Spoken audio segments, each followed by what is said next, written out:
What's going on, Reddit? We are Evil Geniuses Call of Duty team. Today we posted a Reddit AMA thread, so we're just going to go through a few of your questions.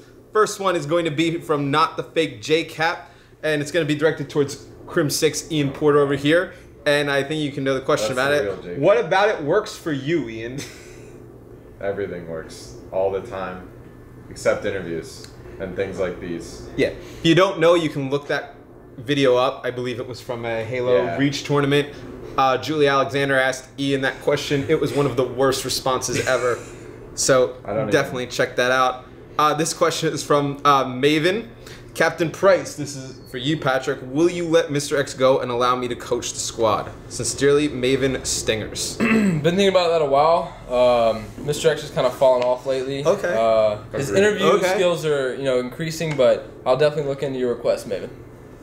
Fair enough. Fair enough. Let's see. This comes from EG_InControlRC. Do you guys have a need for a bench player who proceeds 2 to 3 times and is fantastic with the mic? We can probably use somebody like that. We do. Yeah. Jeff, I think being fantastic with the mic is definitely going to help us out. So I'll give you a call after we're done with this AMA. And he's a little bit of a bigger guy. He might scare our competition. Yeah, we need this pretty soon. We'll have him standing behind us and just be like, "You're protecting our X Games medals." Exactly. Yeah, exactly. This is a question from free_subs. Have any of you guys talked to Sledgehammer devs directly about the next competitive COD? I don't think any of us have speak to Sledgehammer about the next competitive COD. Not yet. Not yet. I'm sure they will eventually start reaching out to us, but as of right now, nothing. I mean, what would you guys say to them if they're watching this? Because I know Sledgehammer if you're watching this, your trailer looked really nice, but I think you can give us a call so we can help you out on the competitive side. Slide into our DMs. The earlier the better. Don't wait. Slide into the DMs. All right, this is from Rakud. If it wasn't for being pro gamers, what career path would each of you hope to follow? We'll start with this one. I'd probably be in the military by now. Hopefully a pilot or something like that. That genre, that scene. That just go. I don't know where you're going with that. Yeah, you're so awkward. I'm almost done with my computer science degree. I want to go into some sort of game design or something along those lines. Maybe computer architecture, databases, or game design, something along those lines. Yeah, I mean, I definitely want to work in game design someday. I put like 10 years into video games at this point, so I think I want to come out with something. Me and Tyler pretty much have the same career path as far as our majors go in school. So pretty much the same answer he gave. Yeah, I don't really know. Right now I'm pretty good at shooting people, and that's my only thing I'm doing right now. So. Yeah. There you go. Focus on shooting. Focus on that. Yeah. Dedicated to that shooting people grind. This is from Astra Tart. What was the lowest point of all of your careers? So we can start with Dan. I'd say the lowest point in my career was in 2011. MLG Rally. It was my worst placing ever in any competition.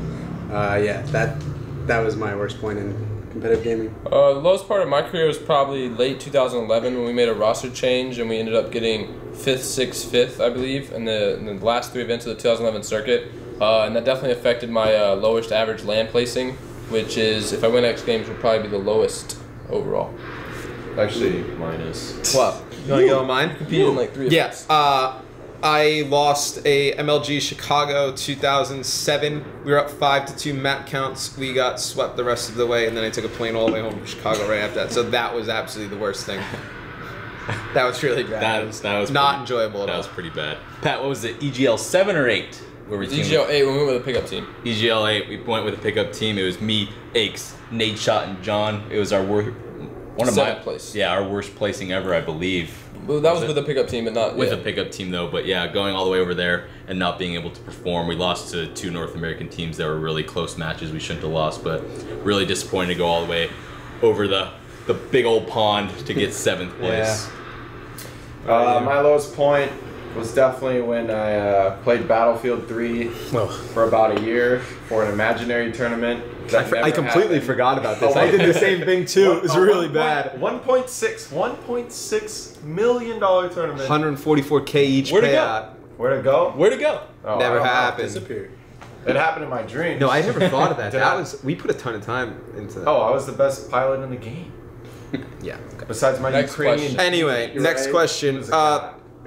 This is for Tyler and Pat from Lido93. Was it riskier dropping Clay at the start of Ghost or picking up Crim at the beginning of Black Ops 2? It was probably riskier picking up Crim at the beginning of Black Ops 2. Dropping Clay wasn't a risk for us. We knew Damon would be able to fill that role really easily and even exceed it.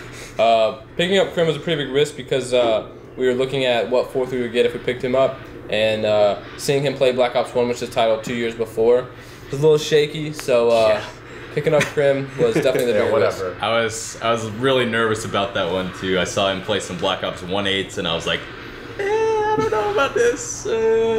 But I gotta trust Captain Price. Respect. He knows talent when he sees it. He's picked up the best players in the game. No faith in the Halo Reach sniper, Crim 6. Yeah, I had little faith, but then he started just destroying everyone, and he's a god now. I know how to put together a roster. Yeah. Well, here's a good question about you putting together the roster. From Over the Hill, he asks, how big of an impact has Big T made on your roster as a sub for the MLG COD lead? So Big Timer subbing in for us has really helped us out absolutely none at all. Next level. Mainly his goal for us is more just giving us the motives to beat Optic every time we play him. Having him on our roster is a big help for that, and I think we beat him every time now. Yeah, he's our inside man. He's our inside man. He's feeding us their strats under the table. Yeah, was he last night when we needed him to sub? But he came up clutch with making Nate Shot go double neg almost every map, so it worked out. All right. Anyway. Wow. Okay. Okay. Shooting flames. Bang, bang. This is from Nalscog. Where do we see COD esports going in the next 5 years and into the next decade, even further? Start with you. I have no idea, to be honest. I think they'll just play. I think depending on the developer and depending on the game and how much support each game has, will definitely show where the game's going to go. I think with next year's Sledgehammer games coming in, proving that they're going to support esports the way they will. I think Sledgehammer's going to do good. Yeah, I think they'll do a good job. So it's going to be based off the developer and the game itself, popularity, and if Call of Duty keeps growing as it is. But I mean, Call of Duty as an esport can stay alive and can definitely exponentially grow if we just have that support. And we've seen the past couple of years we've been getting more and more developer support. As long as it keeps improving and we keep growing at the pace we are. Ghost was a little bit of a setback, I'm not going to lie, compared to Black Ops 2 as far as our growth in the esports world. But as long as they keep improving and they reach out to people like us and people that are big figures in the Call of Duty community to really show them how to create their game to become a lasting esport, sky's the limit. It's all about making games competitive, and you know what? If I think any developer can succeed in the esports community, especially first-person shooters, they just need to make the game competitive and fun and just consistent. But I think just as just having fun while playing, like having a right reason to play the video game is really important in terms of esports. Okay, so it's a good answer. This is from Classy Maddie. He asks, do you think gaming will give you a stable economy to live off of for the next few years? It won't last forever. Not all of you have studied. So I think that's kind of like, do you think you'll be able to support yourself for the next few years by doing this and then beyond? I think we already can. Yeah, the way it is right now and the way it's heading, I definitely think we will be able to. But I think all of us have our backup plans and kind of our plan Bs and what we're leading towards in the future. But right now, I definitely say we're going to be able to support ourselves economically. Yeah. And especially with all the success we had, I feel like we're just getting better and better. We're becoming more and more comfortable as a team. We've only had Damon on the team for what, 6 months? Not even. So I feel like after every LAN event, we become a little closer. We get much more than teammates. Yeah, more than teammates. We become more comfortable, more consistent with our results, and it's just a creepy hashtag. The hashtag more than teammates is just really creepy. It's really weird, but I think. It'll trend one day. I think it'll trend one day. I don't know. I think it's to the point where we realize like nothing's gonna stop us but ourselves, and but leading into the next events we got coming up, I don't see us losing to anyone. Period. All right, here's a good question from Sloppiness. Spells it all weird. What do your families think about you playing COD professionally and just video games in general? And any stories about the first time you went to an event? Oh, I got stories. Oh, I got a story too. Yeah. I guess I'll start. Yeah, you start. My first event was MLG Columbus in 2011. My mom was pretty sketchy about me going to an event where, there's people that I knew on the internet. You don't know these people. Yeah. So I drove down with my uncle and his friends, and they got to experience with it got to experience the event with me for the first time. Obviously told my family that, yeah, this is an okay thing to do. And, now I'm here, and my family is very supportive of me. All of them. There's not just like one person who supports me. It's everyone now, and it's awesome. My story's a little bit different. It was more of like proving my parents wrong. It was more of the support wasn't there when I first started, and like even when I got the first small check through like the online tournaments, like they still weren't about it. And then we went to our first LAN events, we got second and then first, and then they saw like the prizes increasing and the support growing and the scene growing. And I think that just kind of like was the turning point of when we started really being successful, and it turned their opinions around. Yeah, I know. For me, I won a tournament for a car in 2007. Remember, I went inside, told my mom, I want a car, Mom, I want a car, and she was like, what are you talking about? You can't do that playing video games. And I ended up getting a check, and then she's like, okay, this is real. She wouldn't let me go to my first event alone, though. I think like probably all of your moms were probably like, you don't know these people. Yeah, So my dad drove me all the way to Charlotte, and I mean, my first event went fine. Sandwiches? For what? Because my mom made me a sandwich at the first event. Really? I remember that sandwich because it was incredible. Just continue.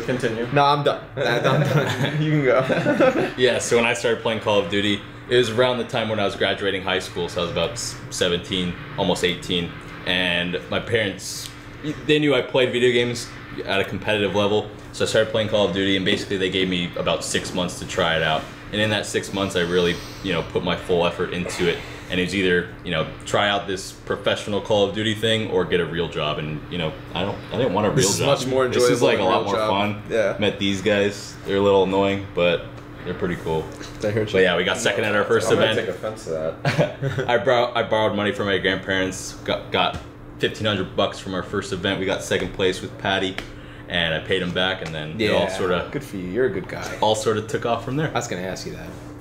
Better pay your grandparents back. Yeah. Well, my parents, I'm kind of with Pat, like they didn't really support me at all. And I think that last year my goal was to make more money than both of them. And that was just like literally my single goal for the whole year. And you know what? It happened. They got shut down. Shut them down. I had to hit them with the tax bracket statement. No, but I didn't do that. But I did send my dad a text after we won COD Champs. I was like, I think I said, LOL, you mad? No, you said, no, I remember reading. You said, haha, I just made more money than you, Dad. Yeah. Real competition there in the Porter household. The sandwich story, man. The sandwich Yeah, story? I want to hear the sandwich Okay. story. What happened? So back in the dark times of Halo Reach. Oh, man. Oh man, Time my long worst ago. placement in Halo, but it was really good Peak for a first viewership at event. 300 viewers. Hey, Halo Reach was amazing. Just not ever. Go. But anyway, so MLG Dallas. My mom comes with me. I had to pay for her tickets and mine, obviously, and it was like $2,000. Got it at the last minute, but anyways, my mom made me a sandwich, and then I continued to get roasted about this story because Did she tack it for you? No. So I was like, the team's like, yo, let's go to the lobby and hang out. And I'm just like, no, my mom made me a sandwich. And then I just got roasted for like the next year. So you turned down hanging out with your team to eat your mom's sandwich? Yeah. Mama's boy, guys. Not more than Mama's boy. teammates. They weren't more than teammates. Yeah, they weren't more than teammates at that What kind time. of sandwich was it? I don't even remember. How do you just said Oh, you remember come it was on, the man. best Said sandwich It was the best sandwich ever, and you don't remember Because what I was starving, man. Ham and cheese. It was ham and cheese. It was most likely ham and cheese. Was it toasted? No. Give the finger. Please do it. Do it. Toasted. Toasted. Yeah.